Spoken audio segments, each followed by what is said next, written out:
Assalamu alaikum dear students. So this is my third video lecture on topic current electricity. So today we will study Wheatstone bridge, application of Wheatstone bridge, that is meter bridge, and last Kelvin's method. So let's start. Wheatstone bridge is generally used to measure resistances in the range from 10 of ohms to 100 of ohms. The Wheatstone bridge was originally developed by Charles Wheatstone to measure the values of unknown resistances. So this is the simple circuit diagram of Wheatstone bridge. Basically, Wheatstone bridge consists on 4 resistances, that is P, Q, R, S. These P, Q, R, S are connected to form a quadrilateral, that is A, B, C, D. You can see in the diagram. A battery of EMF E along with a key is connected between point A and C such that the point A at higher potential with respect to point C, you can see here the larger line is connected at point A and lower line is connected, smaller line is connected at point C, and we know that current is always flow from higher potential to lower potential. That is what A is having higher potential with respect to C. A galvanometer of internal resistance G, you can see this part, is connected between the point B and D. Now what is galvanometer? We will discuss it later on. So this is the simple circuit connection of Wheatstone bridge. Now come to the working part. So when K, this key is closed, so current will start flowing throughout the circuit. Now you can see here current I will flow through the circuit. So at point A, you can see here current is splitting into I1 and I2. So consider the current that is passes across the resistance P, it will be I1, and the current that is flows across the resistance S, it will be I2. Then further this I1 is splitting into two current. You can see at point B the one current that will be passes across the galvanometer, so consider this current as Ig, and the remaining current that will be flows across the resistance Q, it will be nothing but I1 minus Ig. Similarly, the current I2, you can see here at point D, Ig and I2 both are coming together, so the current across the resistance R, it will be nothing but I2 plus Ig. So in this manner current will flow throughout the circuit. Now according to diagram, we can say that the current I is nothing but I1 plus I2. So suppose this will be our equation number 1. Okay. Now consider a loop of A, B, D and A. So applying here Kirchhoff's voltage law in clockwise sense. So consider a loop of A, B, D and A. We have to apply here Kirchhoff's voltage law in clockwise manner. So you can see here A, B, D, A, A, B, D, A. So at A, B, you can see the potential difference, that is what I and P. P is the resistance, I is the current. So see the direction of the current and our tracing direction both are the same. So sign convention for the potential difference will be negative. That means we will have minus of I1 P. Then come to the side B, D. Here we are having current as Ig and resistance as G. So again our tracing direction and the direction of the current is what? Same. So it will be negative. That will be minus of Ig into G. Then further come to the DA side DA. Here we are having I2 and resistance as S. Now here the direction of current and our tracing direction both are against to each other. So here the sign convention for the potential difference will be positive. That is my plus I2 S, nothing else is there, is equal to 0. Consider this as equation number 2. Now consider loop B, C, D, B. again B, C, D, B. Again we have to apply here Kirchhoff's voltage law in clockwise. So here you can see our direction of tracing and the direction of current is same. So it will be a minus of I1 minus of Ig. You can see here current is nothing but I1 minus Ig and resistance is Q. Then further we are going this like this. So our tracing direction is like this and the direction of the current is opposite against of that. So it will be a positive of I2 plus Ig into R. You can see here the current I2 plus Ig across the resistance R. Then further G across G, again our tracing direction and the direction of current both are against to each other. So it will be plus of Ig into G is equal to 0. Suppose this will be your equation number 3. Now a special case occurs when the potential at B is equal to potential at D. So when this condition will happen, so what will happen here? The galvanometer will show a zero deflection. That means galvanometer shows zero current across it. This condition called as balancing condition, and bridge is said to be balanced. So when we are going to get the balance condition, when Ig, that is current across the galvanometer, is 0. This condition can be obtained by adjusting the values of P, Q, R, S. So here substituting that Ig is equal to 0. So when we are going to substitute Ig is equal to 0, so equation 2 and 3 will become, now equation number 2, it will be minus of I1P plus I2S. That means we can say that I1P is equal to I2S. So this will be labeled as equation number 4. Similarly, when we are going to substitute the value of Ig is equal to 0 in equation 3. So now equation 3 will become, you can see here, minus of I1Q plus I2R plus 0 is equal to 0. Then automatically we can say that it will be I1Q is equal to I2R. You can see, okay.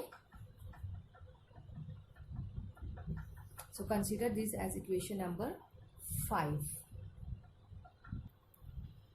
Then divide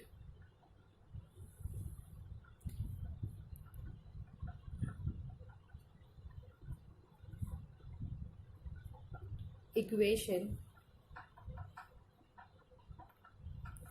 4 by equation 5. So automatically we will have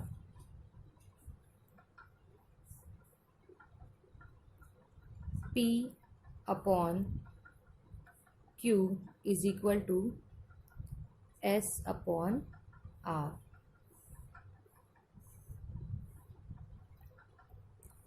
So this is the condition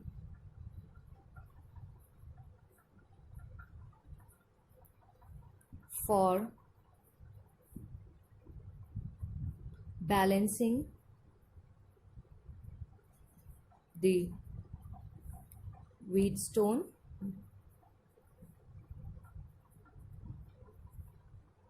bridge.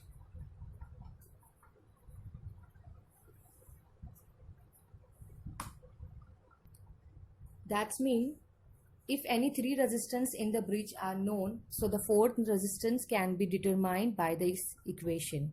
You can see here, if we know all the three resistance, so we can find the fourth one easily by this equation. This is called as balancing condition for Wheatstone bridge. This is meter bridge. This is modification form of Wheatstone bridge. So basically, meter bridge consists of a wire of uniform cross section area that is 1 meter in length. 1 meter means what? 100 centimeter in length.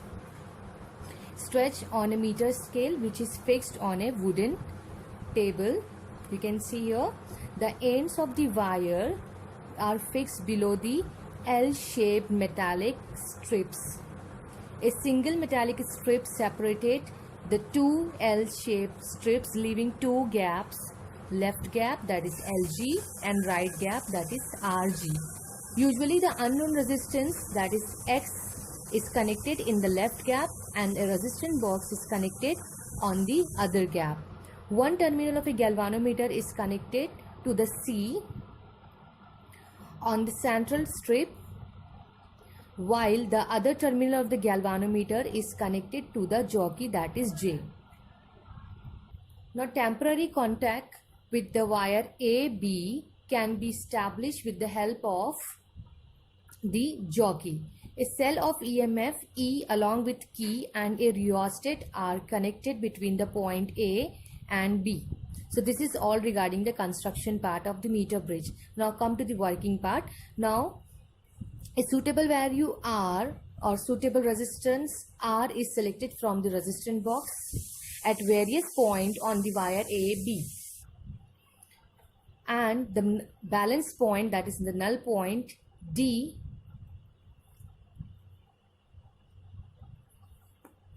is obtained.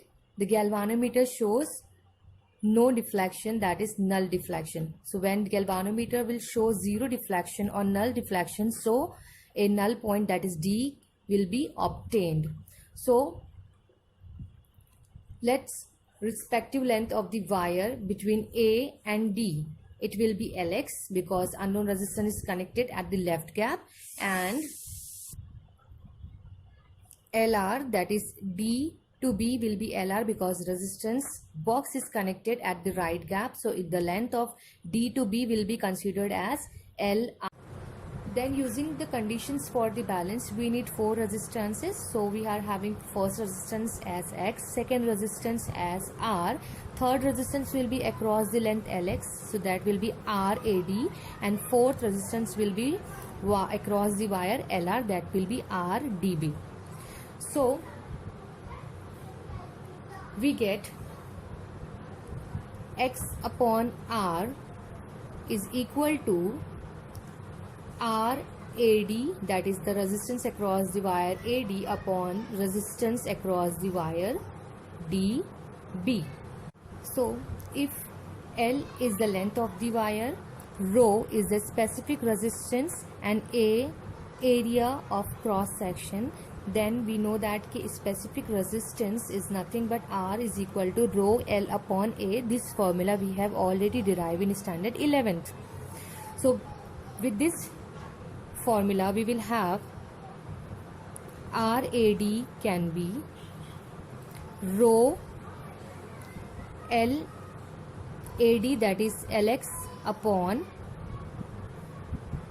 cross section area A. Similarly RDB can be rho LR upon area. Okay, so now we are having we have got the value of RAD as rho Lx upon A and RBD as rho LR upon A. So substituting the value of RAD and RBD, so we will have rho Lx upon A upon rho LR upon A. Now rho and A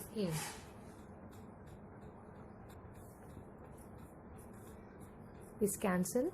The remaining is what? Lx upon LR. So finally we are having X upon R is nothing but Lx upon LR. So we are determining the value of X. Our unknown resistance is X, so Lx upon LR into R. Now as we know that Lx plus Lr itself is 1 meter long, that is 100 centimeter.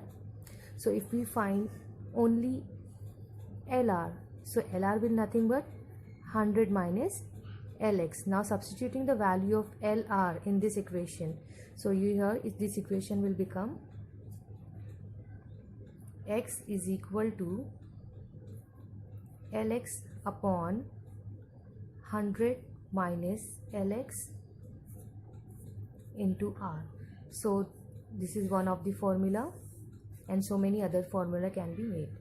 So this is the formula to find the unknown resistance X. That means if we know Lx and Lr and resistance R, so we can easily determine the value of X, that is unknown resistance, by using meter bridge. Now Kelvin's method to determine the resistance of galvanometer G by using meter bridge. So you can see this is the circuit diagram of the Kelvin's method. This circuit diagram is very much similar to the circuit diagram of meter bridge. So the difference between meter bridge and Kelvin's method circuit diagram is that on the left gap in the meter bridge we have to determine the unknown resistance X. So in the meter bridge we have connected that X at the left gap, but in the Kelvin's method we have to determine the resistance of galvanometer G, so that G must be connected at the left gap in the meter bridge. So you can see here. Now at point C, from point C you can see a sliding key or jockey is directly connected. So this is the simple circuit diagram, and the remaining thing will be same as in the meter bridge, and the explanation for the circuit diagram or construction part is also will be same. Instead of X only we have to connect here galvanometer. Only the difference between these two is nothing but the working. Both the working is different. So let's discuss the working of the Kelvin's method. A suitable resistance is taken in the resistance box. The current is sent around the circuit by closing the key K. Without touching the jockey at any point of the wire, the deflection in the galvanometer is observed. The rheostat is adjusted to get the suitable deflection around 2/3 of the range. Now the jockey is tapped at different point of the wire and a point of contact D, for which the galvanometer shows no change in the deflection. That means there must be no current in the galvanometer, as the galvanometer shows the same deflection with or without contact between C and D. These 2 points must be equipotential. Point. The length of bridge wire between point D and the left end of the wire, that is measured, so it will be LG. Okay, similarly opposite side it will be LR, because resistance box is here. Now since bridge is balanced, so for the balance condition we have 4 resistance, that is G, R, resistance across AD and resistance across BD. So for the balance we are having now G upon R is equal to R AD upon RDB. Now same, we know the specific resistance, that is R is equal to rho L upon A. So here R AD will be nothing but rho Lx. Instead of this L we will have G, okay, because R AD you can see here at AD the length of the wire is nothing but LG now. So it will be here rho LG upon